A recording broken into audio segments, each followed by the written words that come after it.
Ngayon, bukas, at magpakailanman. TNT lang tayo dito sa Malaysia. Puro hirap at gutom yung inabot natin dito. Tapos anong gagawin natin dito? Paano natin palalaki ang anak natin? Jimmy, kaya ka naghihirap kasi imbis na ipangkain mo na lang, pinagdodroga mo pa. Itigil mo na yung bisyo mo. Napakasama mo! Binenta mo yung anak natin! Wala kang kasing sama! Sige, umalis ka! Umalis ka! You are useless to me now. I promise I will kill you. May kawikaan tayong ganito. Ituro sa bata ang dapat niyang lakaran at sa kanyang paglaki, hindi niya ito malilimutan. Subalit sadyang may mga anak na naliligaw pa rin ang landas sa kabila ng mga aral na natutunan. Sa maraming tuksong pinagdaraanan ng ibang mga kabataan ngayon, sinusubok ang kanilang kapusukan at karupukan. Ito ang kwento ni Jimmy sa kagustuhan niyang maiangat ang kanyang buhay ng ibang bansa pero nauwi sa wala. Pinasok ang isang maling paraan na nagdala lamang sa kanyang kapahamakan. At ang masakit, nadamay pa ang kanyang sariling anak sa gitna ng mabibigat na pagsubok. Iisa ang pinagbabalikan ng ating puso, ang ating ugat, ang ating mga magulang. At ngayong gabi, patutunayan ito ng episode nating pinamagatang Pangarap at Hustisya, The Jimmy Aguilar Story.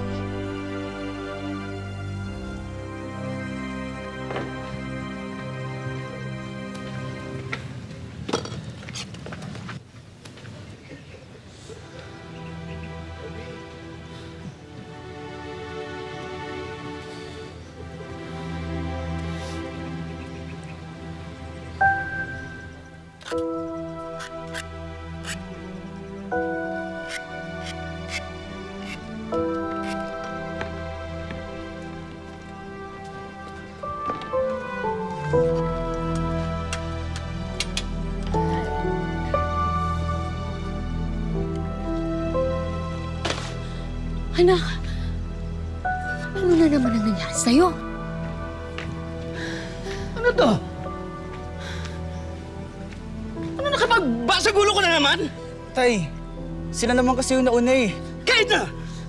Di ba ang pangarap ko sa'yo para maging isang pulis? Pero mukhang ang pupuntahan mo ay maging isang kriminal! Mahal, ang presyon mo baka tumaas na naman. Magsabihan mo yung anak mo! Yan ang papatay sa atin! Ikaw, kapag hindi mo inaayos ang pag-ugali mo, sa kulong ka babagsak! Kakausap ko ang teacher mo kanina. Tanggal ka na naman daw sa eskwelahan. Hindi ka ba nahiya sa amin ng nanay mo? Gusto hindi mo pinahalagahan ang aming sakripisyo para buhayin ka, para bigyan ka ng magandang kinabukasan. Tay. Tay. Pasensya na po. Hindi ko na po ulitin. Eh, hindi naman ang sinabi mo sa amin dati, di ba? Binigaw mo kami ng nanay mo eh. Hirap na kami sa pagtataguyod ng pamilya natin. Huwag kang maging pabigat!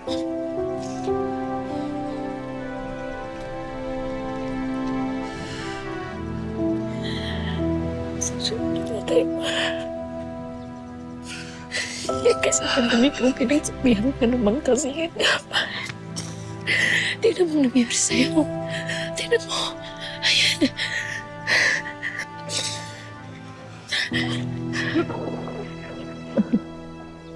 Sorry po.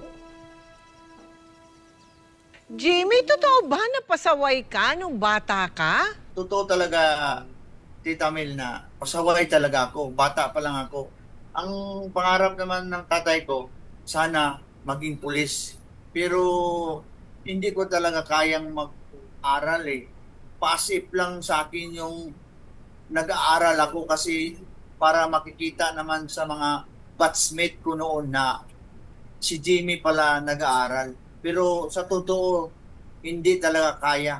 Kwento mo sa amin ngayon, yung napakahirap na pagpunta mo sa Malaysia. Ano nangyari? Kasi may pinsan ako na nakapangasawa ng ano doon, ng Chinese. Tapos sabi siya kung sino mga pinsan namin doon sa dito sa Pilipinas na wala ng trabaho at saka nagtambay na lang, siya ang bahala daw mapupunta sa Malaysia, magtrabaho doon. So yun, sumama ako doon. Trabaho namin, nagtatanim kami ng liso ng palm oil. Nasangkot ka sa pagtutulak ng droga. Paano? Paano ka nasangkot? May kaibigan ako na Pilipino din, kasama ko rin sa trabaho noon.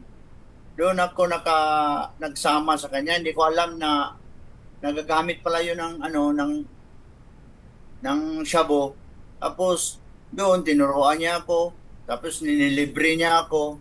Tapos tinuruan niya ako kung paano mag-deliver, magtagtag sa mga sa mga customer namin doon.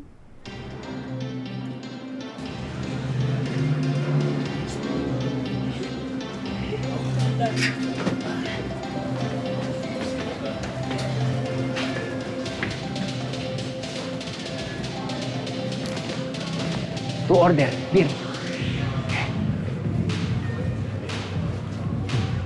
Salamat, ha? Ayos dito, pre, ah.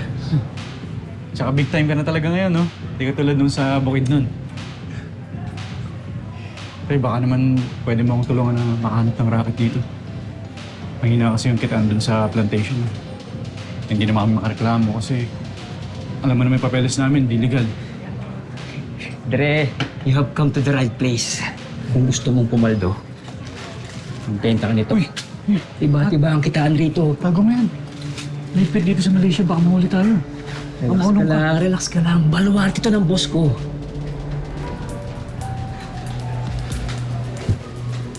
Boss! Boss! Boss! Boss, sit! Sit!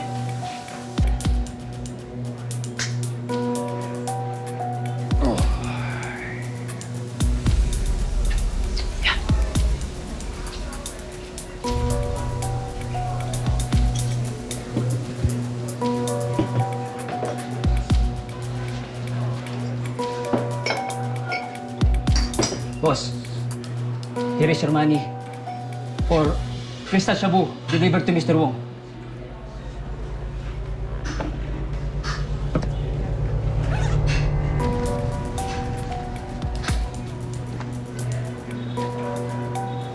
Very good.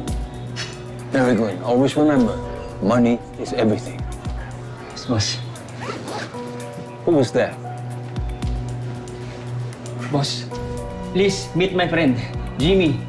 He is looking to start working for you. Sir.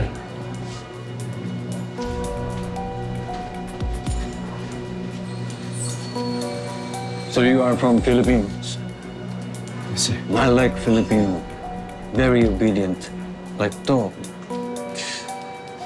If you work for me, I must know I can trust you. Yes, sir. Sir, you can trust me.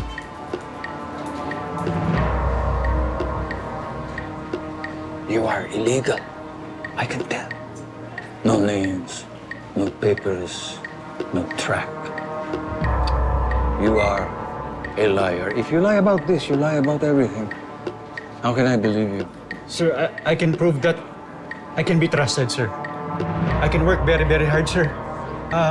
Please give me a chance, sir. I need this work. I need money, sir. Sir, ayoko magutom. Parang awan niyo na, please. Sir, give me a chance, sir. You can trust me. Please. Sir.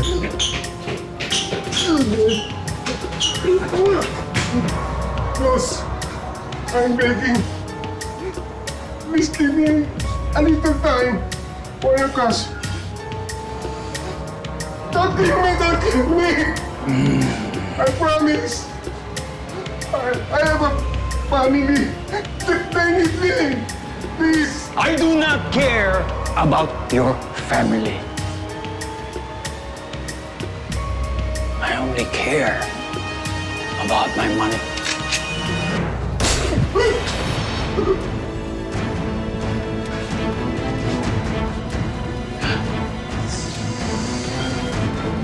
my drink.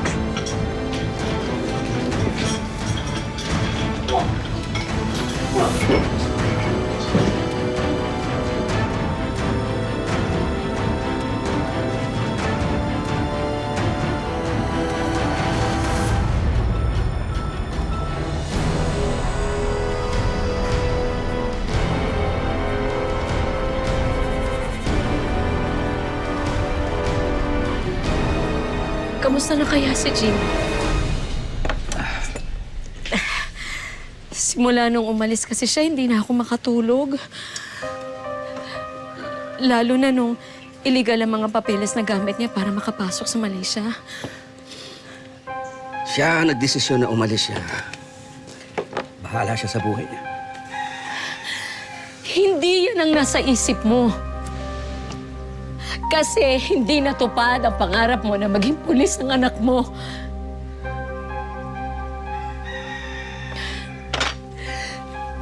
Pero mahal,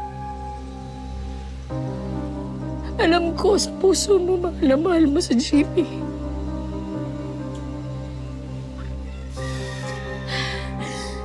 Ipagdasalan lang natin siya sa Diyos na bantayan siya na hindi siya mapunta sa maling landas.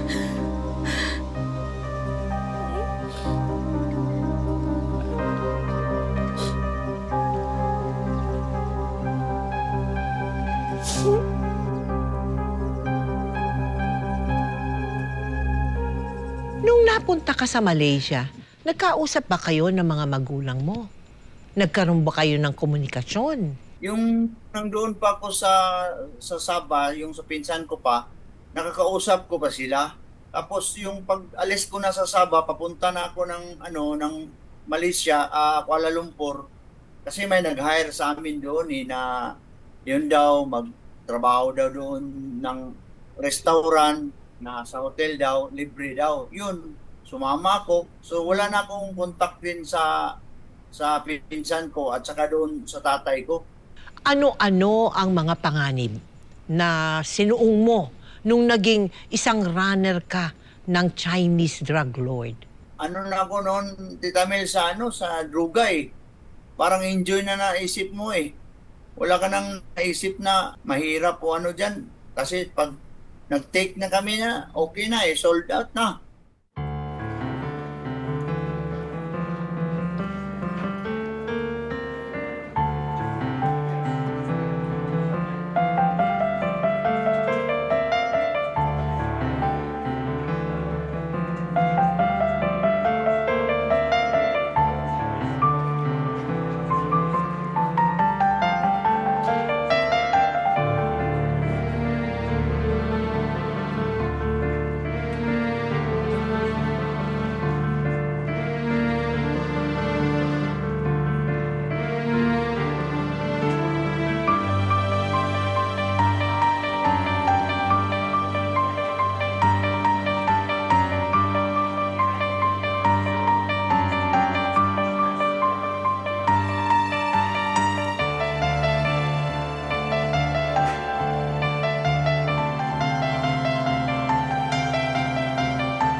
Nagkakilala ni Marivic? Si Marivic, nagkakilala kami ni Marivic noon, Tita Mel, kasi pupunta rin kami sa mga Philippine agency. Doon ko nakilala si Marivic.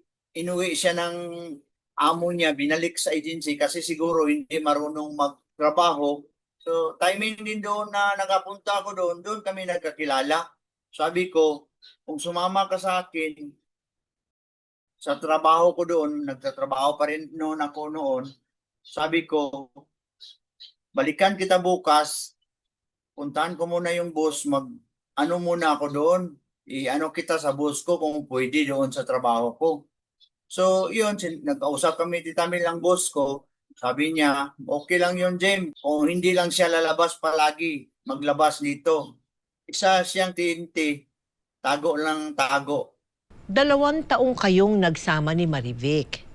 Kwento mo nga, naging masaya ba kayo? Yung sa simula, Tita Mel, okay pa man, okay pa rin.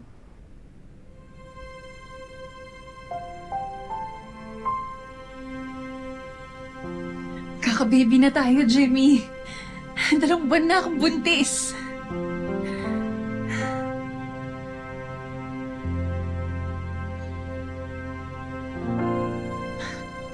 Bakit parang hindi ka masaya? Magkaka-baby na tayo. Kailangan pa bang itanong yan? TNT lang tayo dito sa Malaysia. Hindi nga tayo makauwi sa Pilipinas eh. Puro hirap at gutom yung inabot natin dito. Tapos anong gagawin natin dito? Paano natin palalaki anak natin? Ginusto naman natin pareho to eh.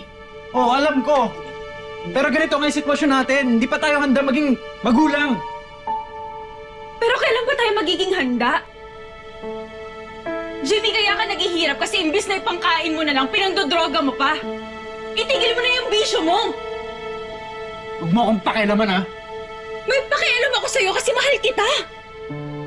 Tinanggap kita ng buong buo pati ang kahinaan mo. Ang sabi mo sa akin noong titigil ka na. Titigil mo na yung pagdodroga mo, magbabago ka na. Pero palala ka lang ng palala. Kung di mo na ako kaya sigmurahin, kung sinusuka mo na ako, edi iwanan mo na ako! Iwanan mo na ako, umalis ka na! Total, yan naman yung tingin niyo sa akin lahat, di ba? Patapon, basura! Walang kwentang tao! Yan yung tingin niyo sa akin lahat, di ba? Sinubukan ko naman magbago! Nag-apply ako kung saan-saan! Pero hindi nga ako matanggap eh! Kasi wala akong maipakitang record! Pero kasalanan ko rin naman eh!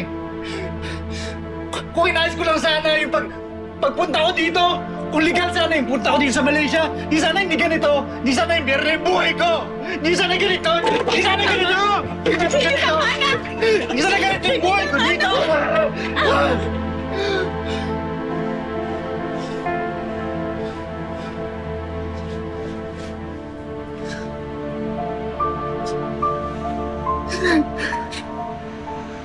Dahil sa mga maling choices at desisyon sa buhay, tuluyan nang nalugmok si Jimmy. Lalo na nang hindi niya kayang panagutan ng kanyang responsibilidad bilang ama. At nang isilang na ni Marivic ang baby nila, umabot sila sa isang napakasakit na desisyon. Napilitan si Jimmy na ibenta ang kanyang anak. Napakasama mo! Binenta mo yung anak natin! Di ko siya binenta, pinaampun ko lang siya para magkaroon siya ng magandang kinabukasan. Naririnig mo ba yung sarili mo? Huwag mo nang palabasin na isang malaking sakripisyo to para sa atin, Jimmy, kasi tayo'y nagkulang bilang mga magulang niya! Oh, alam ko! Alam ko!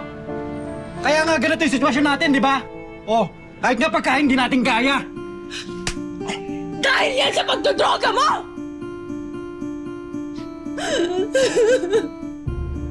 Sumusobra ka na! Puno na ako sa'yo, ha? Sige! Puno na ako sa'yo! Ha? Sige, saktan mo ako! Sampalin mo ako! Pupugin mo ako! Patayin mo na lang ako! Para matapos itong pagtitiis ko sa'yo! Itong paghihirap ko sa'yo! Paano mo kayo babawiin yung anak natin, ha? Paano mo babawiin kung patuloy ang pagsadsad mo? Sobra ka na! Jimmy, ikaw pa ba yan? Ikaw pa ba yung lalaking minahal ko? Paano mo nagawa sa akin to? Paano mo nagawa to sa anak natin? Wala kang kasing sama! Wala kang kasing sama! Wala kang kasing sama! Migil ka na! Napakasama mo! Bitawan mo ako! Wala kang kasing sama! Sige, umalis ka! Umalis ka!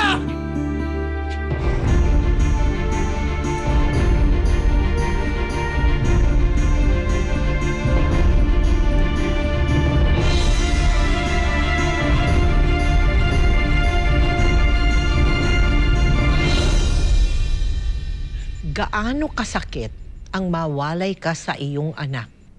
Masakit masyado, Tita Mel.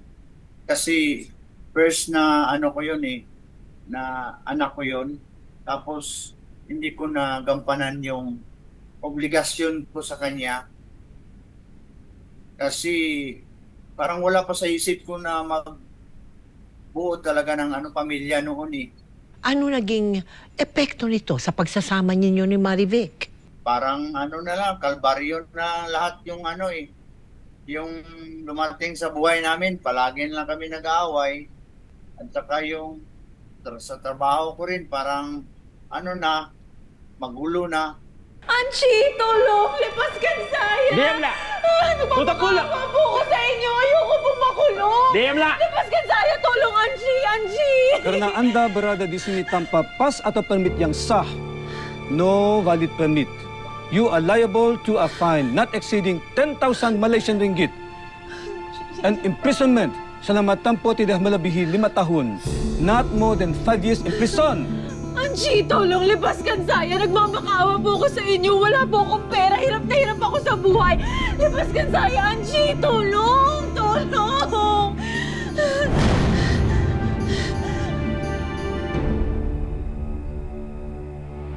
Marilah, bawa dia sekarang. Ya, Chief. Lepaskan saya! Tolong! Tolong! Saya mohon Anda! Tolong, Angie!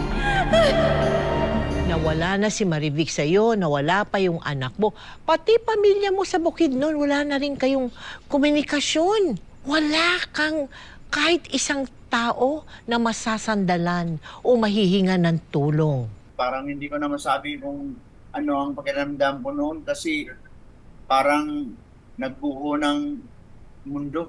Parang hindi na ka na makaisip ng mabuti, Tita Mel. Doon na rin nagsimula lumalim yung pagdudruga ko. Yung time na yun.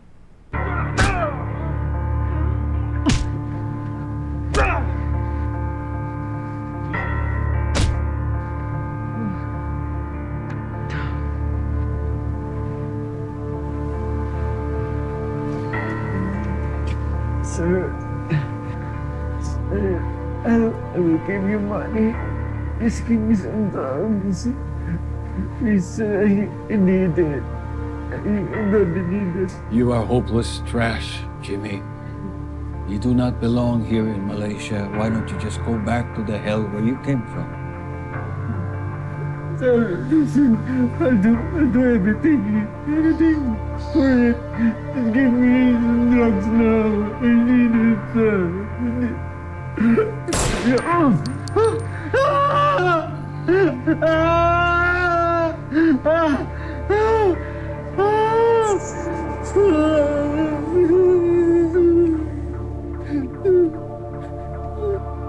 You are useless to me now, Jimmy. If I see your face here again, I promise you, I will kill you.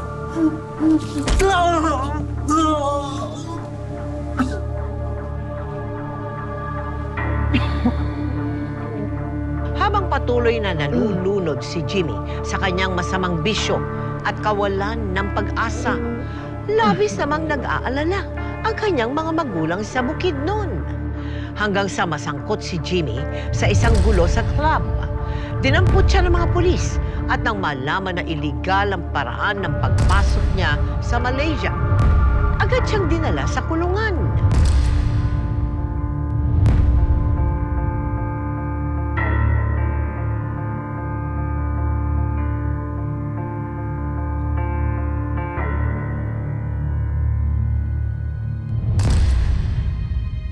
I need to talk to my family in the Philippines. They need to know that I am here. Anda akan diberikan proses yang sewajarnya. There is a due process. You are being charged with illegal entry since you failed to produce a valid resident ID and all necessary travel documents. Selain denda dan penjara, since you are a male, an adult male, you are also liable to whipping of not more than 6 strokes. Sekarang, tanggalkan pakaian Anda. Jay, Take off your clothes. tulungan Jay. Saya kata buka baju awak! Take off your clothes! Sekarang lah! Sekarang lah!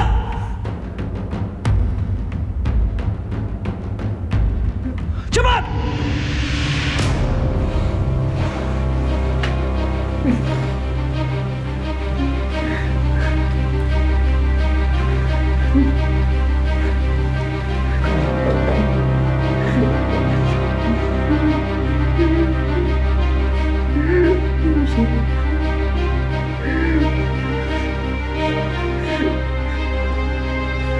Semua!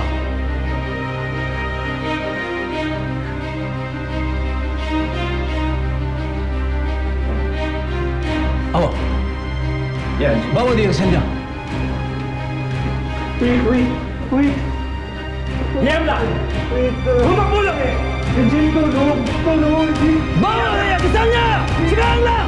Please, maawa sa akin. Please, ako, Jay. Yung pamilya ko sa Pilipinas. Please, kailangan ko makunat.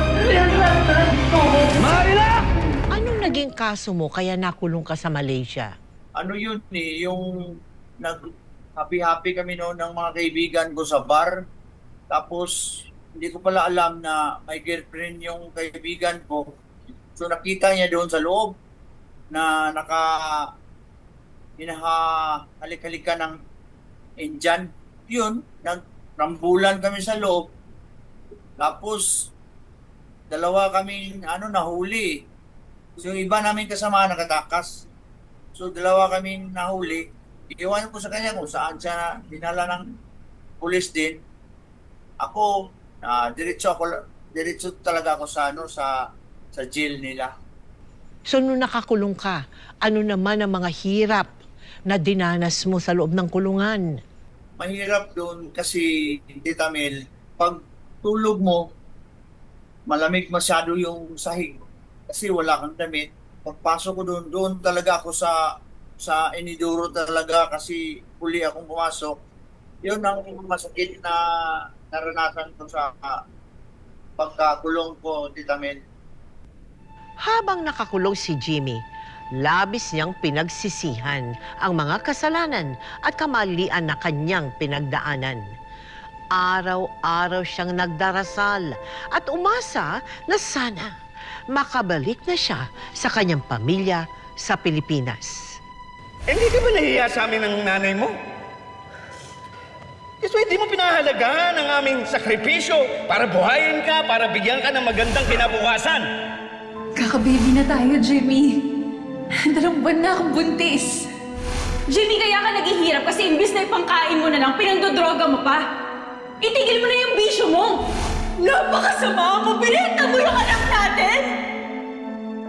You are useless to me now, Jimmy. If I see your face here again, I promise you, I will kill you. Labas ka, Saya! Tulong! Tulong! Saya mo ko nanda! Tulong, Angie!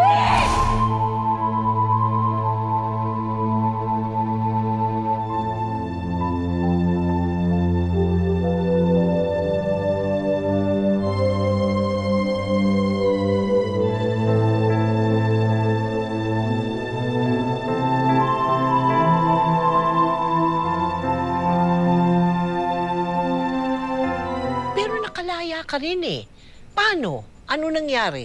Anong ginawa mo? Iba yung sa Malaysia eh, yung first kiss mo, ang sentensya mo, Tita Mel, 1 taon pababa. Pag 2 case mo naman nakulong ka, 2 taon naman pataas. So yun, natapos ko na sentensya yung 1 taon, nakalabas din ako. Pinalabas nila ako. 11 years ka. Nagtago sa Malaysia. Ang habang panahon ng 11 years, Jimmy. Ha? Paano ka nakauwi sa Pilipinas? Tita Mel, nakita ko yung yung girlfriend ng ko noon na domestic helper rin. Sabi niya, Jimmy, hindi ka pa nga umuwi. Sabi niya sa akin, ganyan. Tita Mel, sabi ko, ayaw ko na dito. Parang uwi na talaga ako. Sabi niya, kung gusto mo talagang uwi, punta ka sa Philippine Embassy at saka surrender mo yung ano mo doon lahat. So yun, kung na talagang umuwi, pumunta na ako ng Philippine Embassy. Tapos pagpunta ko doon, sinabi ko lahat sa kanila yung ano nangyari sa akin doon, ganyan-ganyan. Tapos ginawa nila ko ng travel document. Nakasakay ako ng aeroplano, pauwi.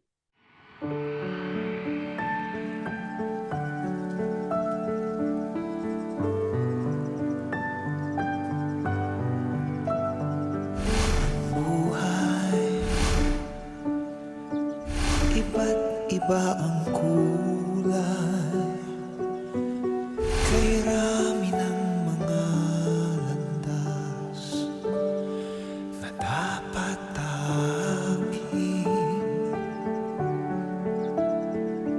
Kung minsan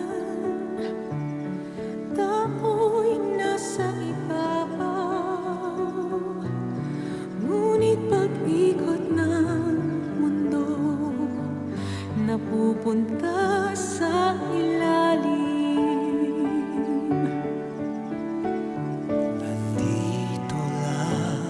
Nandito lang handang tumama para sa'yo.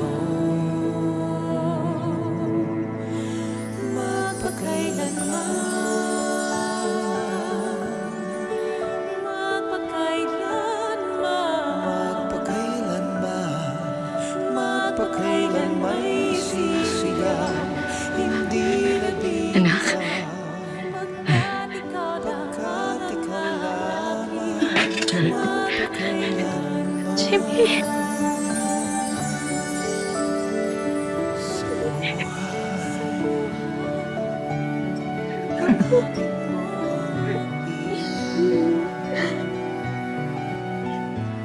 Anak, ano nangyari sa'yo? Akala namin patay ka na. Nay, marami pong hindi magandang nangyari sa akin. Pero ito ako, inamak. Sorry po kung pinag-alala ko kayo, Nay.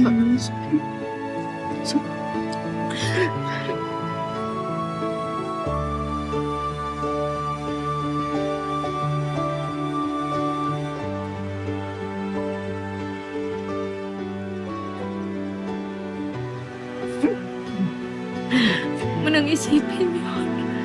Ang importante, nakauwi ka na. Salamat, Nay.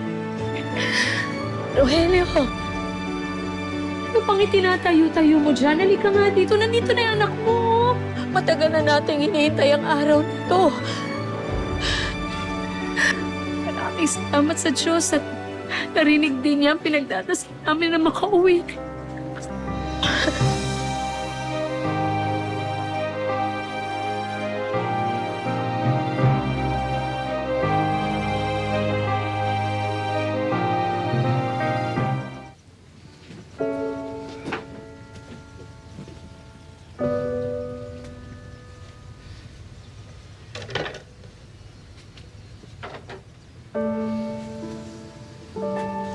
Tay,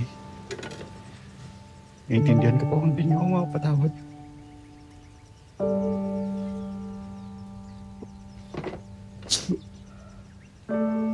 Simula bata pa lang naman ako. Wala na akong ginawang tama sa inyo. Puro kahihiyan. Puro kabiguan. Tsaka puro problema po yung binigay ko sa pamilya natin. Pero tay, sana bigyan niyo ako ng isang pagkakataon para itama yung mga pagkakamali ko.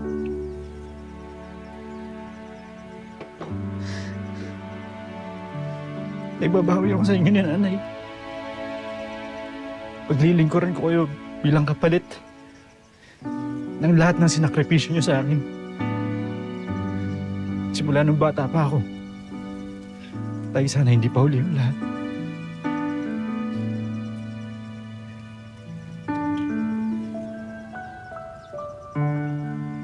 Bawat araw ay may isang pagkakataon para magbago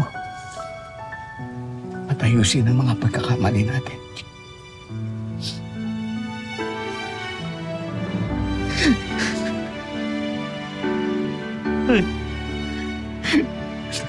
Sorry. Sorry sa nakapatawad niyo ako, Tay. Sorry, mahal na mahal ko po. Sorry. Sorry, Tay. Mahal na mahal ka namin ng nanay mo. Higit pa sa amin po.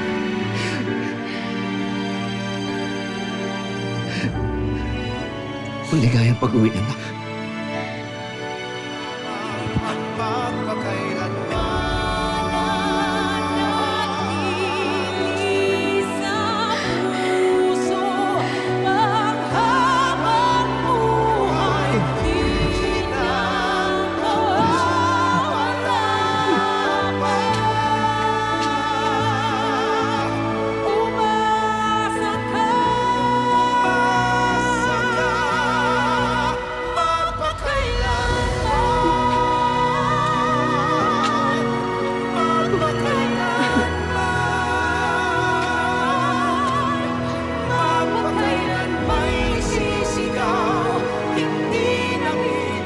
Jimmy, napaka masalimuot no, ng dinaanan mo sa buhay mo, lalo na dyan sa Malaysia. Ano ang aral o inspirasyon na maaari mong ibahagi sa mga kapuso nating nanonood ng kwento ng buhay mo ngayong gabi?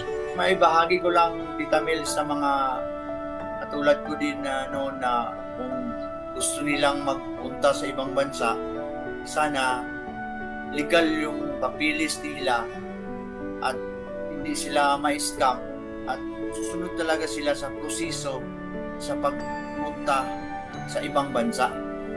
Yun lang ang mapapayo ko sa kanila para hindi sila matulad sa akin.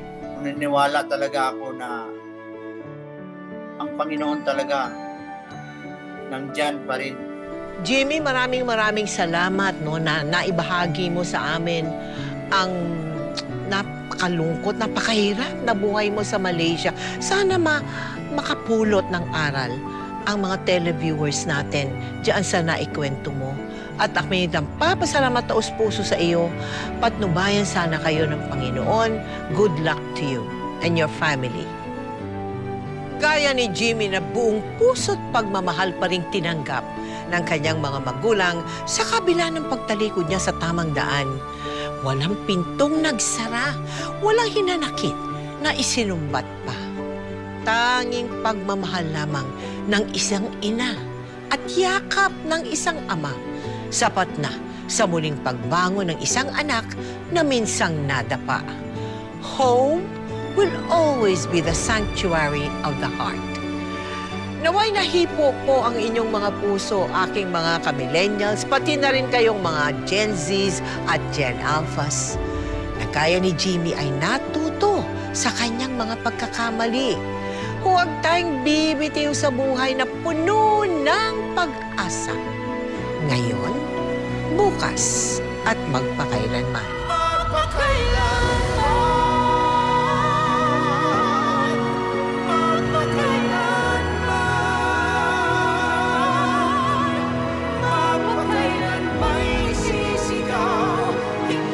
Isang tiyanak, sumasabi sa anak mo. Napakalakas niya! Hindi totoong sinasaniban ng masamang espiritu si Sarah. Siya ay may schizophrenia. Sa bawat isa sa pamilya natin, may depekto. Si Ate Sarah, may schizo. Si Ate Janet, may epilepsy. Si Kuya Dennis, hindi makapagsalita. Ako, nataro din. Kaya nga di ko alam bakit naganak kayo ng naganak dahil kami lang din yung nagdurusa.